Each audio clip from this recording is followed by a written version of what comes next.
Hi there. This video is to give you an overview of the model and the way of being of the leadership circle profile. Many of you are familiar with the leadership circle because of the 360 assessment, which is a really important part of the approach, but it really is also a way of being that goes far beyond the profile itself. The profile allows us to understand where we are and really grow our consciousness and our leadership. And so I want to start at a higher level and about the concept of vertical development. And so the leadership circle is based upon the concept that adults can grow their consciousness in stages. And as we approach or get to each stage, we move kind of more out of safety and fear and more into purpose. So let me just talk a little bit about that. And I'll just start at the bottom rung here. The first rung that we call it egocentric. And so every human is born into this world in the egocentric state of consciousness or state of mind, where it's basically all about our needs. And babies don't even have the capacity to understand others' needs, but that is part of our development. And we go through childhood, and there are a number of shifts that we make where we're developed and we start to understand others. And by the time that we leave childhood and leave adolescence, most adults enter a phase called reactive, also called the socialized state of mind. And here is where I'm defined by the outside in. I am identified with a certain way of being in this world. And so I have my own needs and I understand others' needs, though I'm mostly defined by safety. And we think about 70% of leaders are leading from this place. And it's certainly not a bad place. It's where many of our gifts are developed. It just reaches a limitation when we're coming from the outside in perspective and from what's going to keep me safe than what gives me purpose. And then here, you can see a line right here. And that's where in the leadership circle, we'll call it above the line, we cross into creative. And creative is also called the self-authored state of mind. And it's known as one of the biggest transitions that adults will make, should they choose to make it, moving from reactive to creative or socialized to self-authored. And when we move into creative, where there's really this tension of what keeps us safe and what is really our purpose. And from a leadership perspective, we get much more high engagement because have much bigger capacity to hold complexity, to share power, and we're really defined from the inside out. And it just really increases that capacity. And as we do the work to become creative leaders, there is a lot of letting go and a lot of discovering. And so we're constantly playing with that tension. And then there is it looks like it's at the top of the leadership circle, and it's almost somewhat outside of the circle of how we are measuring things. And it's called integral.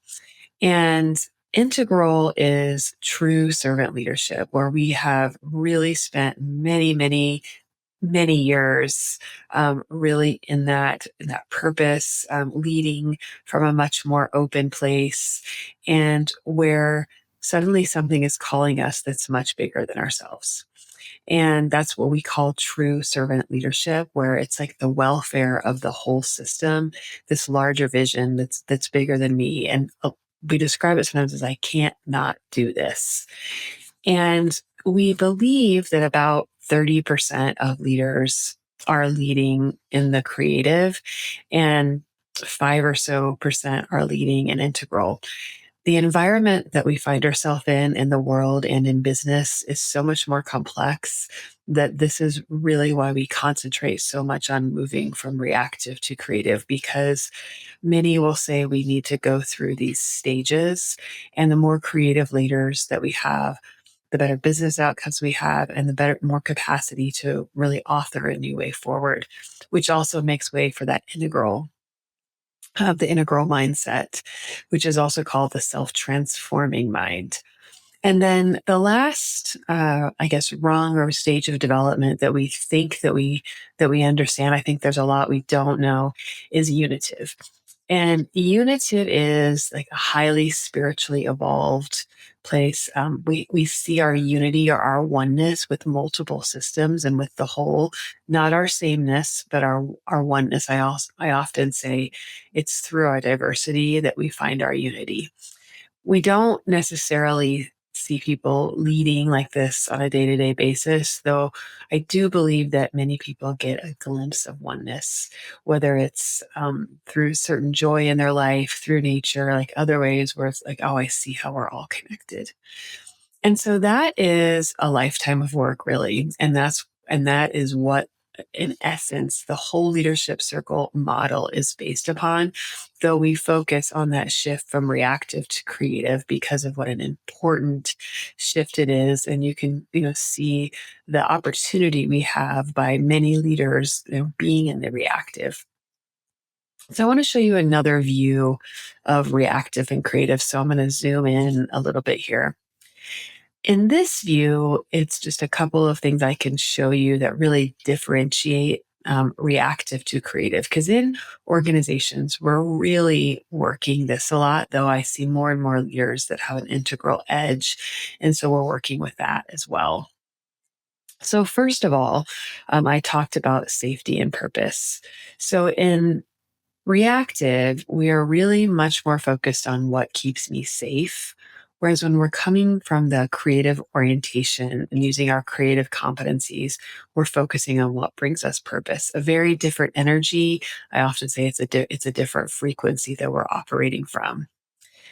Also, a shift when we're in reactive. I talked about this a little bit. We're operating more from the outside in. So I shape my actions to meet the outside world's expectations. Whereas in the creative orientation, the inside out is I'm true to my core values and I shape my actions from the inside out. Another tenet is in reactive, we're coming much more from a problem perspective. How do I get the problem to go away? So, for instance, when there's a challenge, I focus on how to make that problem go away. When we're in the creative orientation, it's not that we don't see problems. The difference is that when there is a challenge, I focus on the outcome I want to see. And it's a very, very different energy. One produces a lot of anxiety. How do I get something to go away? One is I'm moving towards an outcome while solving a problem.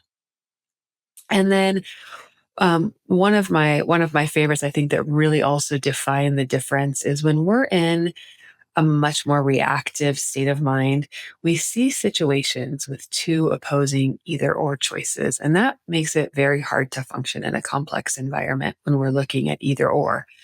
When we can shift into the creative orientation, we have a both and viewpoint where I see situations with multiple perspectives where both and is possible. And these are really the core differentiations between reactive and creative. And we have so much more capacity available to us when we're operating and moving towards creative, which is why we focus so much on that in the actual assessment. There's one more thing I want to show you about the model itself, and then much more of the details of the assessment come if and when you are participating in a profile debrief. And so this next picture is a picture of the leadership circle just on its own. The bottom half is reactive. The top half is creative. We call this the line. So we can say below the line and above the line. The left half is generally relational skills. The right half is generally task skills, where we kind of say the middle is like the being skills. And the main reason I want to bring this to your attention is I want to talk about reactive because many people will mistake reactive for something that we're trying to make go away. And that's really not the case. Reactive, we're never going to have the need for safety go away. And reactive is where most of our gifts are developed. What we're trying to do is a lot of times we see an overuse of gifts that reach their limit when we're coming from a reactive orientation. So it's really important to understand reactive and then the three core tenets of it. So let me start with this right here. It says complying. If you can't read that, that's the inner circle. And then these outer circles make up what complying is made of. But the important part is complying. And complying is, more simply stated, is if I am very kind, if I don't make, I don't make too much, I don't take up too much room, people like me, I get along with everyone, then I'm safe in the world. And there are a lot of amazing gifts that come out of complying. We see the seeds of emotional intelligence. We see great community builders coming out of complying. Though when that's overused, what happens is we are giving away power and we're leaking power because we're spending so much energy trying to for people to like us. And what I often see is something that we call a polarity. And so I'm going to draw a line here. Polarities go kind of like directly across the map, and we cross the line into creative and we go to achieving and systems awareness. And so many times when people are overusing complying, where the power is leaking from is their ability to achieve strategy, vision, decisiveness, systems awareness. And so we want to often look at that as well of, where is all this niceness really getting me? And interestingly, the underlying emotion for complying is anger. So all this niceness is really making me angry at some point because it's not getting me what I think it's going to get me. It has its limitations. Most people come from one of these orientations. It's their home base.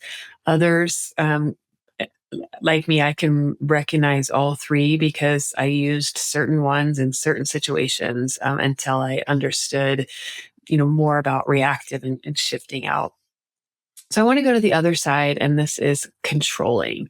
So the key tenet at a high level in controlling is that if I am perfect, if I'm the best, if I'm the fastest at everything, then I'm safe in the world. And of course, I'm over exaggerating, but that's really the core energy.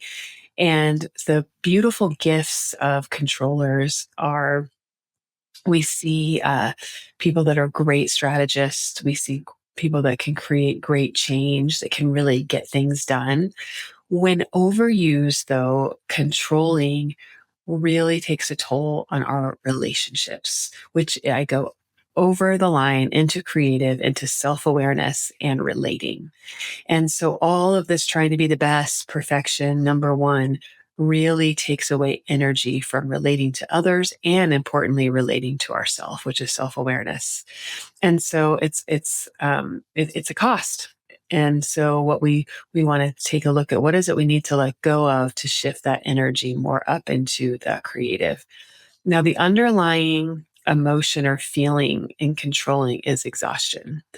Um, we see many high controlling leaders, and this is also where many of the typical Western diseases come from, is from really operating in the reactive heart disease, diabetes, etc.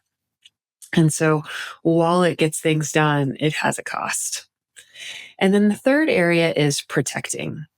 And protecting is if I kind of rise above it all, if I am, nobody really knows me, I can really criticize everything around me, then I'm safe in the world. And some of the beautiful gifts of protecting, though, is the ability to discern, the ability to really step back and discern.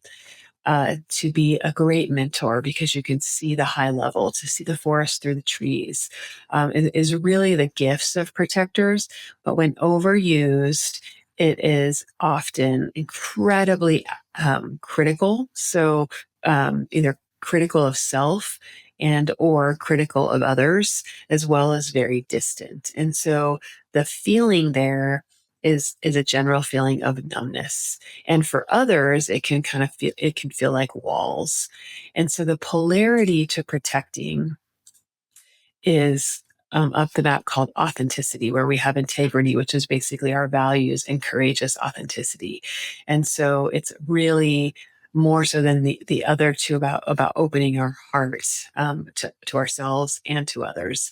And these are really important because as we're trying to open our capacity and be more creative leaders, these polarities really come into play quite a bit. And as you're helping others develop, you can see it. You can see it in meetings. You can see it in one-on-ones of where we get stuck when we contract into reactive and where that might hold us back strategically, relationally, etc.